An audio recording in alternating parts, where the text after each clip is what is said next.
સુપ્રભાત વિદ્યાર્થી મિત્રો, આજે આપણે પ્રકરણ 5 કરીશું માહિતીનું નિયમન.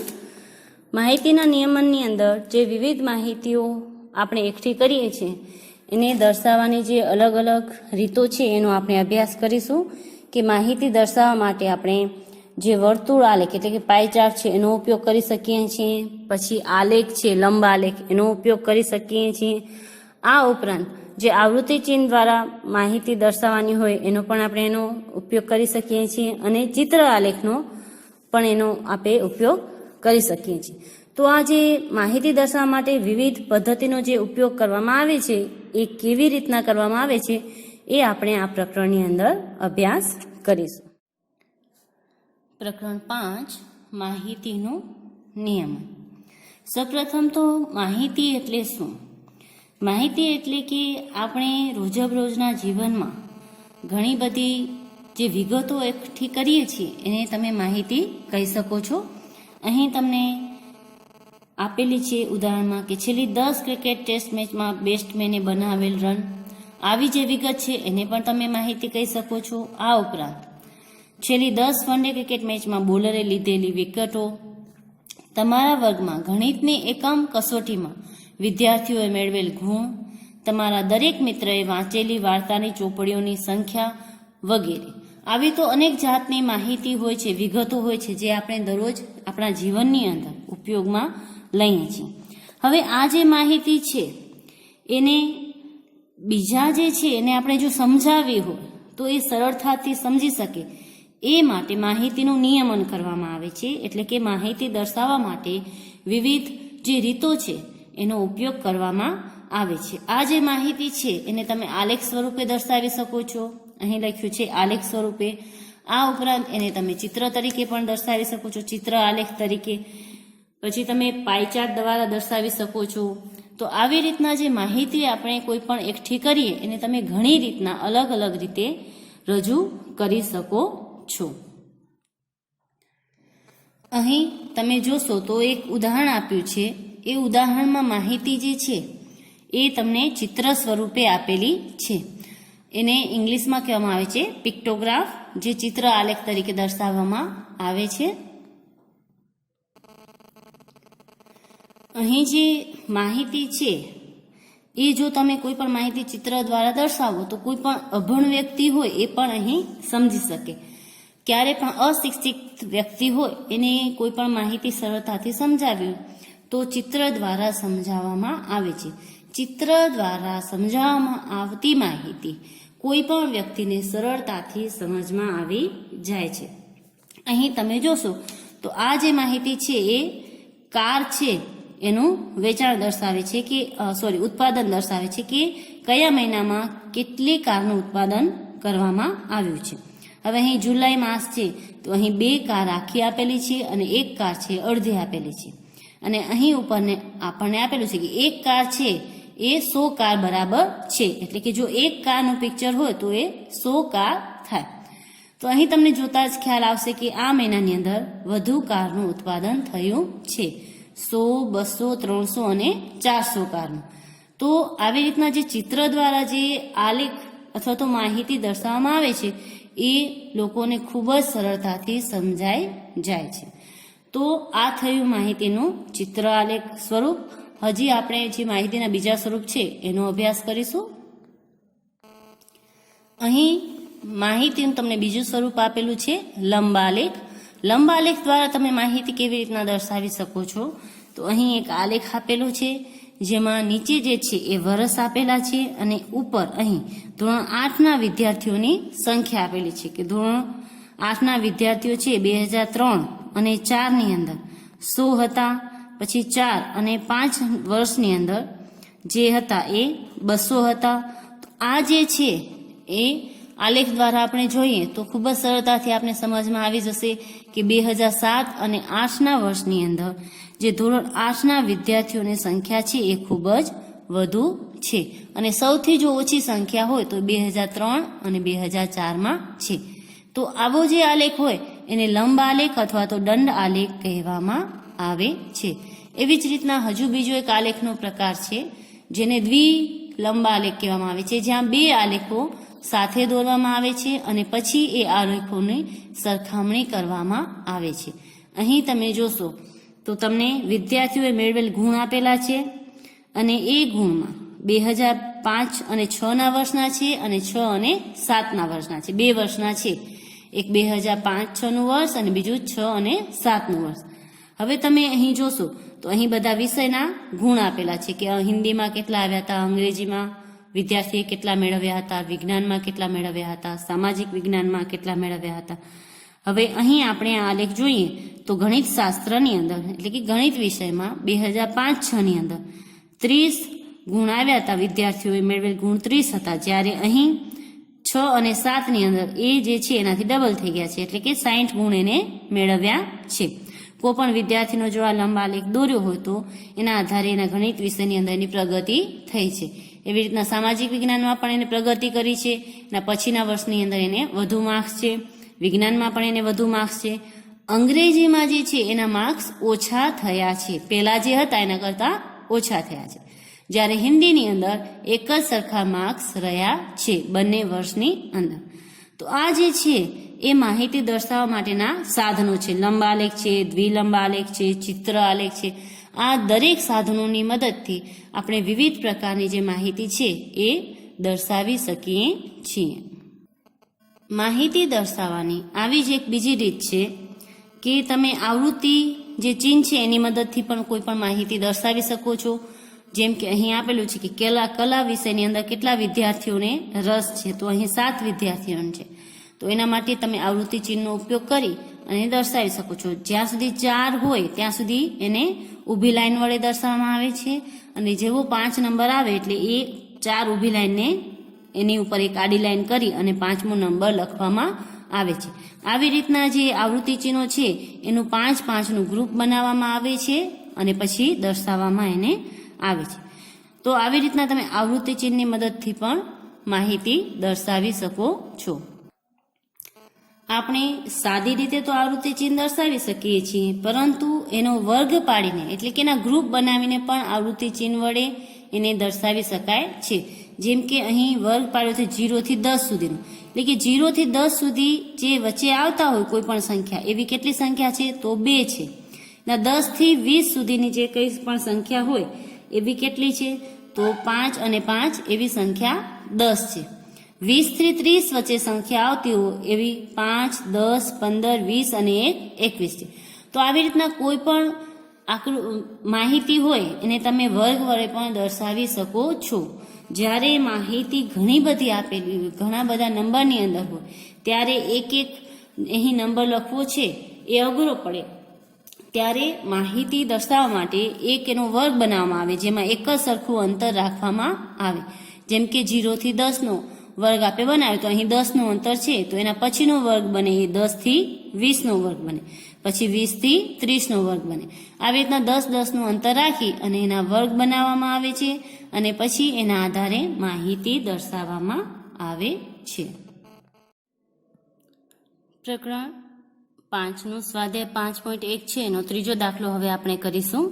અહીં એનો ત્રીજો દાખલો આપેલો છે કે એક કારખાનાના 30 કારીગરોનું સાપ્તાહિક વેતન નીચે મુજબ આપણને આપેલું છે. 830, 835, 890 આવી રીતના 30 કારીગરોનું જે છે આપણને વેતન આપેલું છે. તો આ માહિતી પરથી આવૃત્તિ ચિહ્નનો ઉપયોગ કરી અને 800 થી 810, 810 થી 820 એવા વર્ગ ધરાવતું આવૃત્તિ વિતરણ કોષ્ટક આપણને તૈયાર કરવાનું છે. તો આ જે દાખલો છે એનો હું તમને જવાબ લખાવું છું અને પ્રશ્ન જે છે એ તમારે ઉતારી લેવાનો છે. હું પ્રશ્ન લખાવતી નથી. અને ઉપરનો જે પ્રશ્ન નંબર 2 છે એ સેમ એઝ આના જેવો જ છે, તો એ તમારે ગૃહ કાર્યમાં કરવાનો છે. આ તમારે હોમવર્કમાં કરવાનો છે અને આ પ્રશ્ન જે છે એનો જવાબ હું તમને કરાવું છું. હવે આપણે એનો જવાબ કરશું. જવાબ 3 ઉપર આપણે લખશું આવૃત્તિ વિતરણ કોષ્ટક.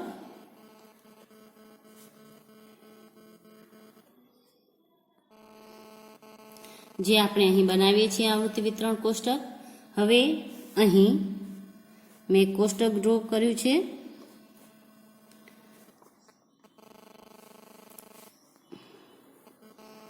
અહીં જે છે આપણે લખવાના છે આવૃત્તિ ચિહ્ન લખશું આપણે. પછી આ બાજુ જે છે એ વર્ગ દર્શાવવાનો છે આપણે, કે વર્ગ આપણે કેટલો દર્શાવશું એ. અને અહીં આપણે લખશું આવૃત્તિની સંખ્યા. આવૃત્તિની જે સંખ્યા છે એ કેટલી થશે એ આપણે અહીં દર્શાવશું. હવે વર્ગ આપણને આપી દીધો છે કે પેલો વર્ગ આપણને કરવાનો છે 800 થી 810 સુધીનો. એના પછીનો વર્ગ છે 810 થી 820 સુધીનો. હવે આપણે સૌથી મોટી જે સંખ્યા છે એમાં જોઈ લેવાની કે સૌથી મોટી સંખ્યા કઈ છે. એના આધારે આપણે જે વર્ગ છે એમાં પાડવાના રહેશે. તો આની અંદર સૌથી મોટી સંખ્યા જે છે એ આપણને દેખાશે 890 છે. 890 પછી હજી આગળ તમે જોશો તો તમને એની અંદર સંખ્યા દેખાશે તમારી 898 પણ છે. તો આપણે અહીંયા 900 સુધી જે છે એના વર્ગ આપણે લઈશું. આવી રીતના 810 થી 820, 820 થી 830, 830 થી 840, 840 થી 850, આવી રીતના આપણે 900 સુધી જે છે એના વર્ગ લઈશું.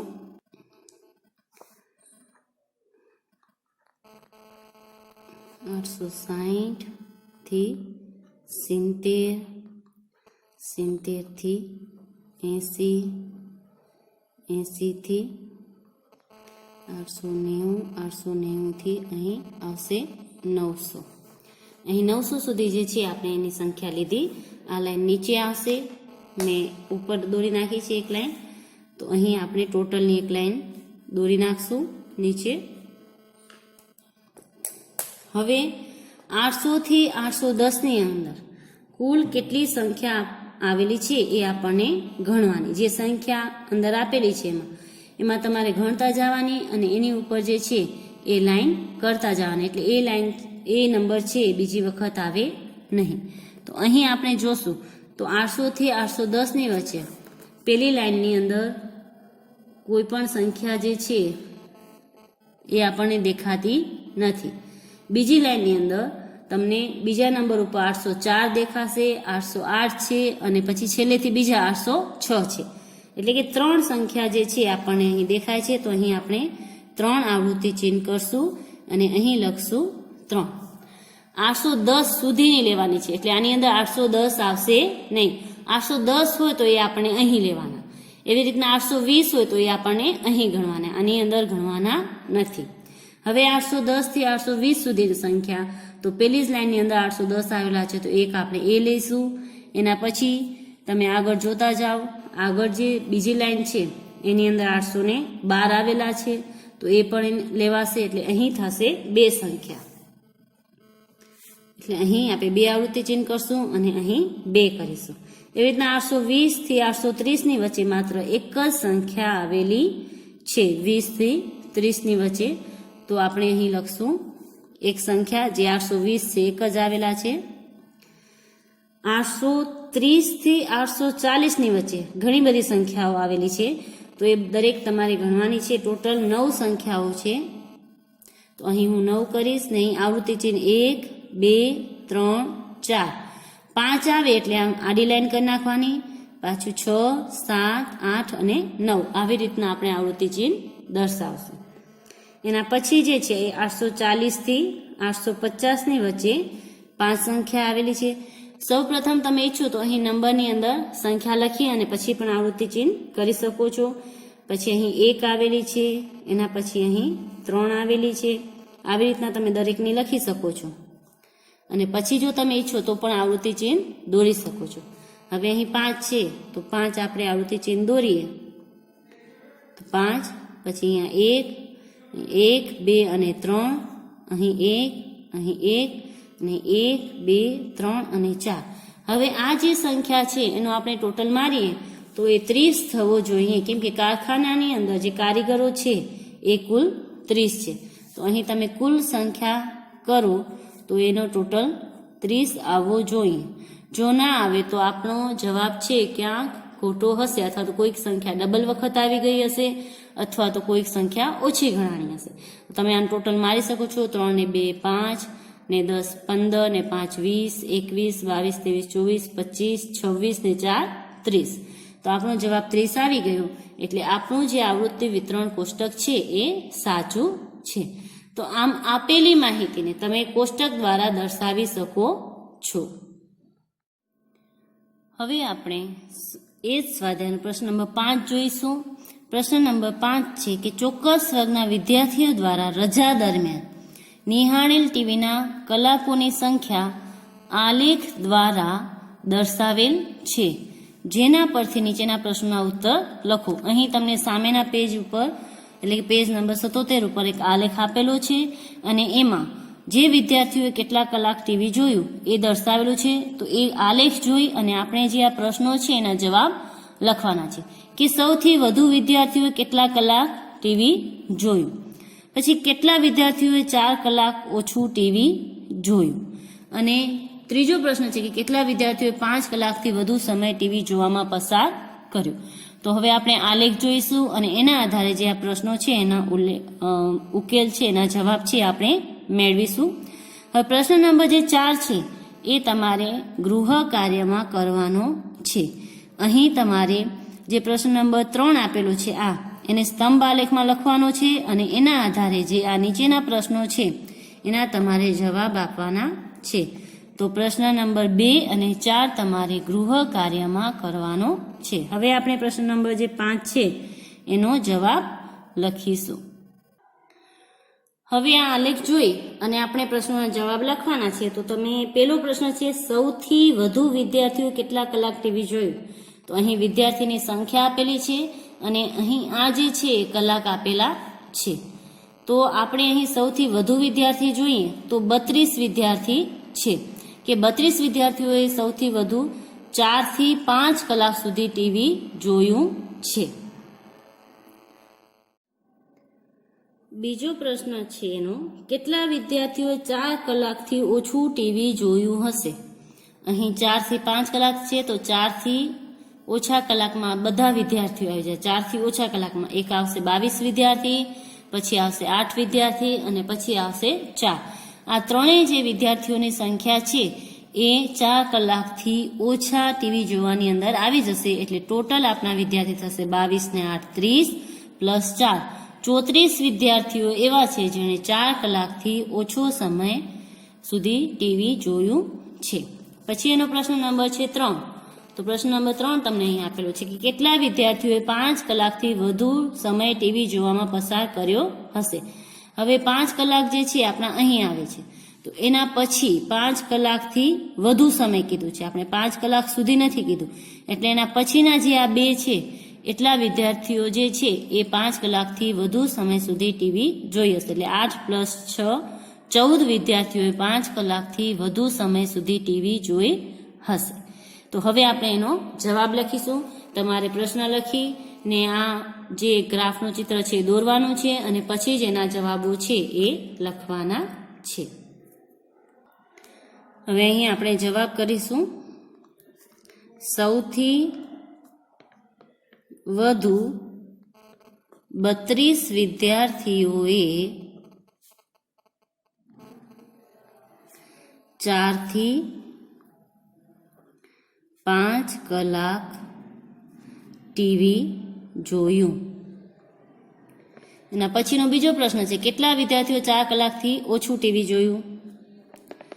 એમાં આવશે કુલ 22 પ્લસ 8 પ્લસ 4 બરાબર 34 વિદ્યાર્થીઓએ 4 કલાકથી ઓછું ટીવી જોયું. છેલ્લો પ્રશ્ન છે કેટલા વિદ્યાર્થીઓએ 5 કલાકથી વધુ સમય ટીવી જોવામાં પસાર કર્યો. તો એનો જવાબ છે કુલ 8 પ્લસ 6 એટલે 14 વિદ્યાર્થીઓએ 5 કલાકથી વધુ સમય ટીવી જોવામાં પસાર કર્યો. તો આ થયો આપણો પ્રશ્ન નંબર 4 છે, 5 છે એનો જવાબ. હવે આપણે સ્વાધ્યાય 5.2 એનો પ્રશ્ન નંબર 2 કરીશું. પ્રશ્ન નંબર 2 માં અહીં જે કોષ્ટક આપેલું છે એને જોઈ અને પછી તમારે જે પ્રશ્નો છે એના જવાબ આપવાના છે.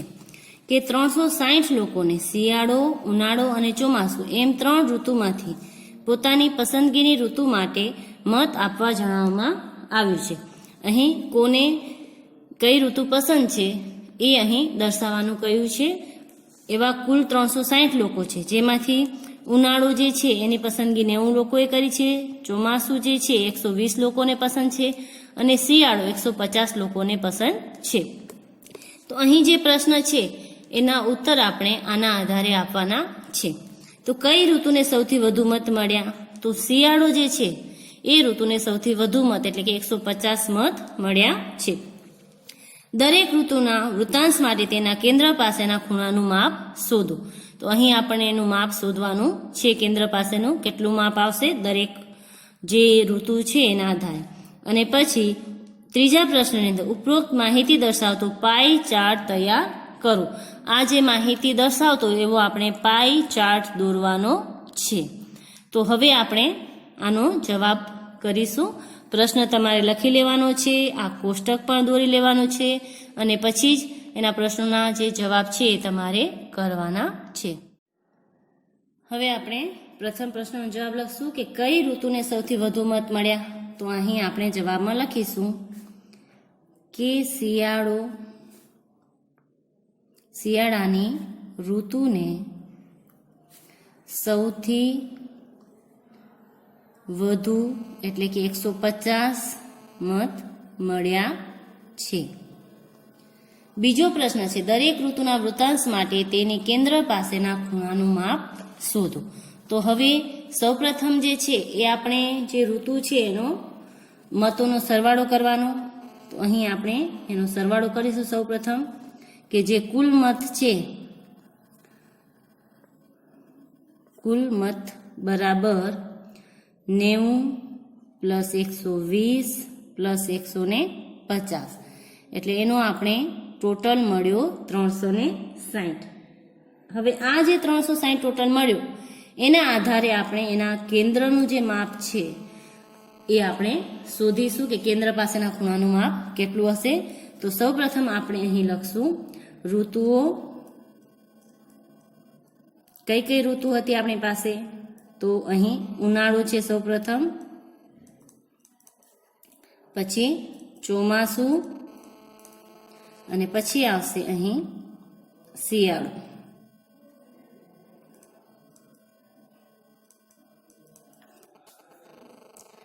ઋતુ પછી આપણે અહીં બાજુમાં લખીશું ઉપર કે કુલ મત એને કેટલા મળ્યા? તો મતોની સંખ્યા. અહીં અપૂર્ણાંકમાં લખશું મતોની સંખ્યાને આપણે. અને અહીં ખૂણા જે કેન્દ્રનું ખૂણાનું માપ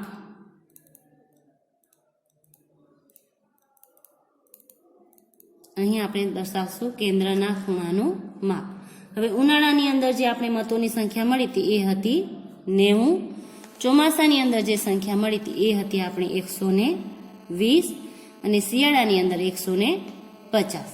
હવે આપણે એને અપૂર્ણાંકમાં દર્શાવવાનું. અપૂર્ણાંક એટલે આનો જે ત્રણેયનો આપણે ટોટલ કર્યો એ નીચે લખવાનો ને આને ઉપર લખવાનો. 90/360 એવી રીતના અહીં કને 120/360, અહીં 150/360. હવે આ જે આવ્યો અહીં આપણે અપૂર્ણાંકમાં લખ્યું એને દરેકને 360 વડે ગુણાકાર કરવાનો. કેમ કે જે આપણે પાઈ ચાર્ટ દોરીએ એનો કુલ જે ખૂણાનો સરવાળો હોય એ 360 હોય એટલે આપણે પણ અહીં 360 વડે એને ગુણવાના.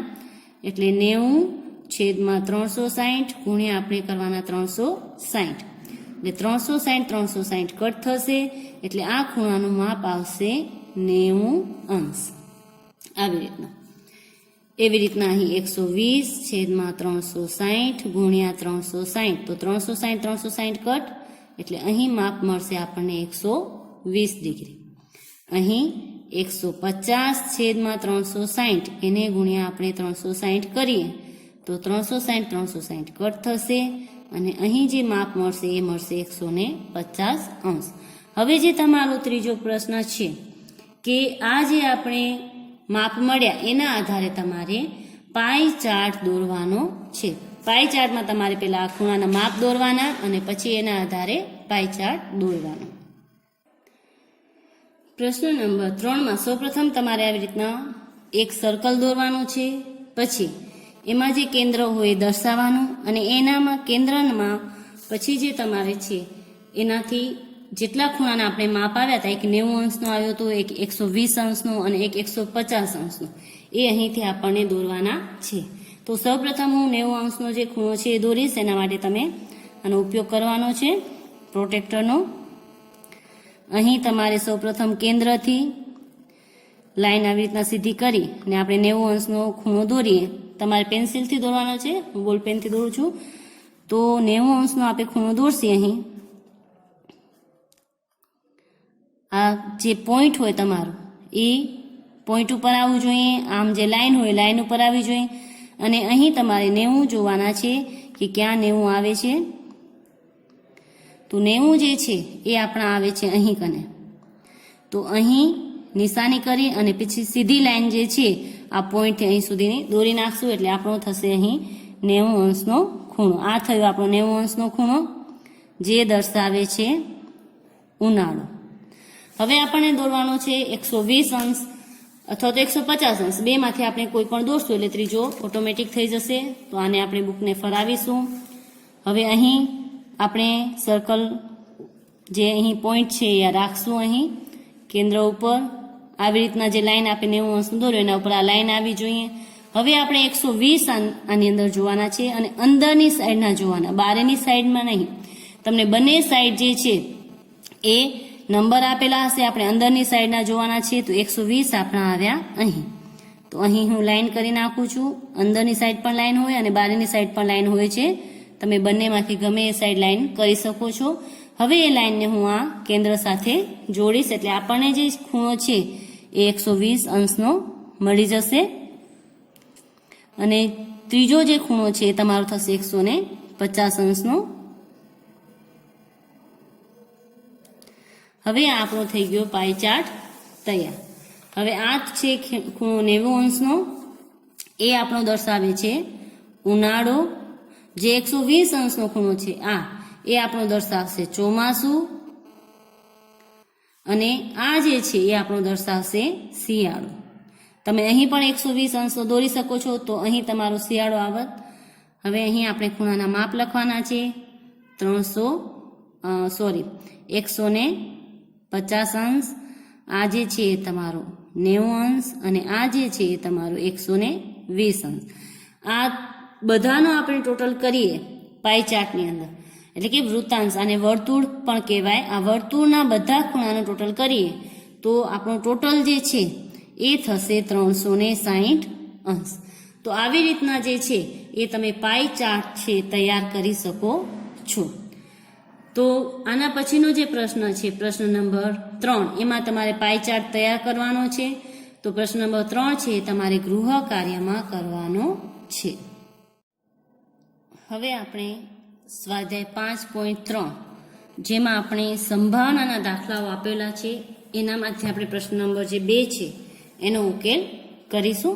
પ્રશ્ન નંબર 2 આપણે આપેલો છે કે પાસાને ફેંકવાથી મળતા પરિણામની મદદથી નીચે પૈકીની ઘટના બનવાની શક્યતાઓ શોધો. એટલે કે સંભાવના કેટલી છે આપણને અહીં શોધવાની છે.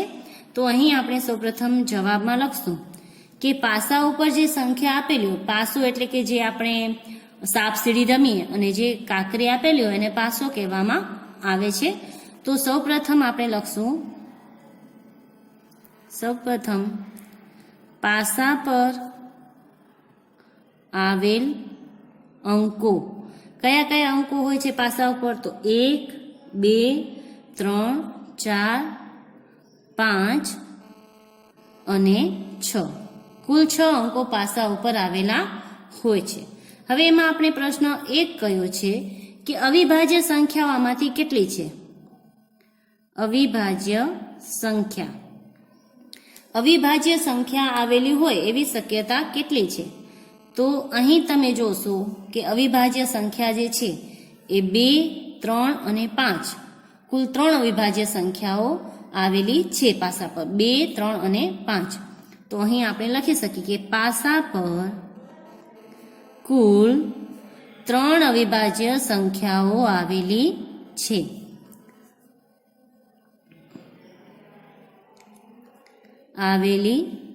કઈ કઈ આવેલી છે? તો 2, 3 અને 5. તેથી એની જે આપણે શક્યતા લખીએ એ આપણી શક્યતા થશે. તેથી તેની શક્યતા 3/6 થશે. જે કુલ સંખ્યા હોય એને આપણે નીચે લખવાની. કુલ સંખ્યા આપણી છે 1, 2, 3, 4, 5 અને 6 એટલે 6 નીચે લખાશે અને જેટલી સંખ્યાઓ આવેલી હોય એને ઉપર લખીએ એટલે એની જે સંભાવના છે, શક્યતા છે એ થશે આપણે 3/6. એવી જ રીતના પ્રશ્ન 2 છે એનો કે અવિભાજ્ય ના હોય તેવી સંખ્યા. જે સંખ્યા અવિભાજ્ય નથી એવી સંખ્યાઓ કેટલી છે? તો પાસા ઉપર આવેલી 1, 4 અને 6 3 સંખ્યા એવી છે જે અવિભાજ્ય નથી. 2, 3 અને 5 અવિભાજ્ય છે તો 1, 4 અને 6 છે અવિભાજ્ય નથી. તો અહીં આપણે લખશું પાસા પર આવેલ સંખ્યા 1, 4 અને 6 એ અવિભાજ્ય સંખ્યા નથી. તેથી એની શક્યતા જે છે તેની શક્યતા અહીં પણ કુલ સંખ્યા 3 છે જે અવિભાજ્ય સંખ્યા નથી એવી અને ઓમ કુલ સંખ્યા આપણે જોઈએ તો ટોટલ 6 છે. તો 3/6 થશે. હવે આપણે એનો જે પ્રશ્ન 3 છે એ જોશું. 5 કરતા મોટી સંખ્યા. પ્રશ્ન સેકન્ડનો આપણો એ છે 5 કરતા મોટી સંખ્યા. તો 5 કરતા મોટી સંખ્યા કઈ આવે? તો 6 એ 5 કરતા મોટી સંખ્યા છે. તેથી તેની શક્યતા એક જ સંખ્યા જે છે 6 એ 5 કરતા મોટી છે એટલે એની શક્યતા થશે 1/6 થશે. કુલ આપણી પાસે સંખ્યા 6 છે એમાંથી એક જ સંખ્યા એવી છે જે 5 કરતા મોટી છે એટલે 1/6 એની શક્યતા થશે. એવી જ રીતના 5 કરતા મોટી ન હોય એવી સંખ્યા. 5 કરતા મોટી ન હોય એવી સંખ્યા આપણી આવશે 1, 2, 3, 4. આમ જોઈએ તો 4 આવે અને 5 પણ તમે લઈ શકો જે 5 કરતા મોટા નથી અથવા તો તમે 4 સુધી ગણી શકો કે 5 જે છે એને ના લેવા હોય તો તમે 4 સુધી ગણી શકો. પરંતુ આપણે એમ કીધું છે 5 કરતા મોટી ન હોય તેવી એટલે આપણે 5 પણ એની અંદર લઈ શકીએ છીએ. તો 1, 2, 3, 4 અને 5 એ 5 કરતા મોટી ન હોય તેવી સંખ્યા છે. આપણને જો નાની સંખ્યા કીધો તો આપણે 4 સુધી લઈ શકત, પરંતુ આપણે એમ કીધું એનાથી મોટી ન હોય એવી એટલે આપણે 5 પણ એની અંદર લઈ શકીએ. તો આમ કુલ 1, 2, 3, 4 અને 5 સંખ્યા એવી છે કે જે 5 કરતા મોટી નથી. તેથી તેની શક્યતા એટલે કે સંભાવના 5/6 થશે. આવી રીતના જે સંભાવનાના દાખલા હોય એને તમે સરળતાથી કરી શકો છો. હજુ આપણે આવા 1-2 ઉદાહરણ જોઈશું. ઉદાહરણ તરીકે આપણે જોઈએ તો 52 પાનાની જોડમાંથી એક પાનું ખેંચવાથી કાળીની સતી મળવાની સંભાવના કેટલી? કે 52 પાનાની જે જોડ છે એમાંથી જો આપણે કોઈ પણ એક પાનું ખેંચીએ તો એમાંથી કાળીની સતી મળવાની સંભાવના કેટલી? હવે જે લોકો પત્તા રમતા હશે એ લોકોને આ ખ્યાલ જ હશે અથવા તમે પત્તા જોયા હોય તો એની અંદર કુલ 52 પત્તા હોય છે. હવે આ 52 પત્તામાંથી કોઈ પણ એક પાનું આપણને ખેંચવાનું તો કાળીની સતી કેટલી હોય? તો એક જ હોય. તો એની સંભાવના પણ આપણને કેટલી મળે? 1 જ મળે. તો અહીં આપણે લખી શકીએ કે એની સંભાવના જે છે 1 જ મળશે આપણે, તો 1 અને એની છેદમાં 52. કેમ કે કુલ પત્તા 52 છે, 52 માંથી તમે 1 જ પત્તું લઈ શકો છો, એટલે 1/52 જે છે એ એની સંભાવના છે.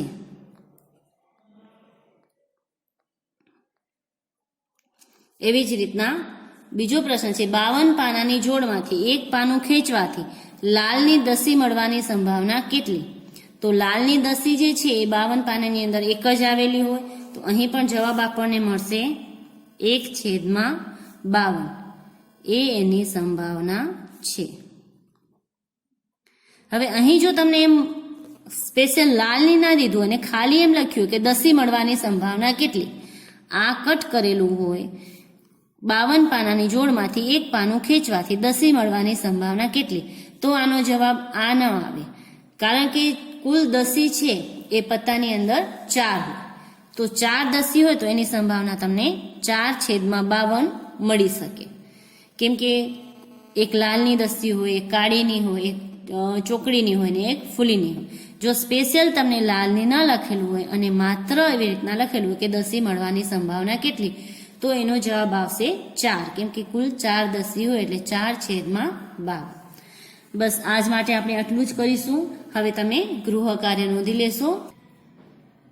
ગૃહ કાર્યમાં તમારે સ્વાધ્યાય 5.1 નો પ્રશ્ન નંબર 2 અને 4 કરવાનો છે, સ્વાધ્યાય 5.2 નો પ્રશ્ન નંબર 3 અને બાકીના જે 2 પ્રશ્નો છે એ મેં તમને વધારાના આપ્યા છે, એ તમારે કરવાના છે. બસ આપનો દિવસ શુભ રહે, ઘરે રહો, સ્વસ્થ રહો. આભાર.